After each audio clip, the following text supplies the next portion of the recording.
SIR குறித்த மத்திய அரசு அதிகாரி கோவையில் ஆய்வுக் கூட்டம் நடைபெற்றது. கோவையில் சிறப்பு வாக்காளர் திருத்தப்பட்டியல் குறித்து மத்திய அரசின் நகர்ப்புற வளர்ச்சித்துறை இணைச் செயலாளரும் சிறப்பு பார்வையாளருமான குல்தீப் நாராயணன் அதிகாரிகளுடன் ஆய்வு மேற்கொண்டார். எஸ்ஐஆர் எனப்படும் சிறப்பு வாக்காளர் பட்டியல் திருத்தப் பணிகள் 14ஆம் தேதியுடன் நிறைவு பெற்றது.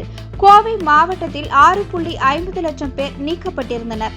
இந்நிலையில் இது குறித்தான ஆய்வு மற்றும் ஆலோசனை கூட்டம் கோவை மாவட்ட ஆட்சியர் அலுவலகத்தில் நடைபெற்றது. மத்திய அரசின் நகர்ப்புற வளர்ச்சித்துறை இணைச் செயலாளர் கோவை, நீலகிரி, திருப்பூர், ஈரோடு உள்ளிட்ட 9 மாவட்டங்களுக்கான சிறப்பு பார்வையாளருமாக நியமிக்கப்பட்டுள்ள குல்தீப் நாராயணன் தலைமையில் ஆய்வு மற்றும் ஆலோசனை கூட்டம் நடைபெற்றது. ஆய்வுக் கூட்டத்தில் கோவை மாவட்ட ஆட்சியர், மாநகராட்சி ஆணையாளர் மற்றும் கோவை மாவட்டத்தில் உள்ள 10 சட்டமன்ற தொகுதிகளுக்கான தேர்தல் அலுவலர்கள் பங்கேற்றனர்.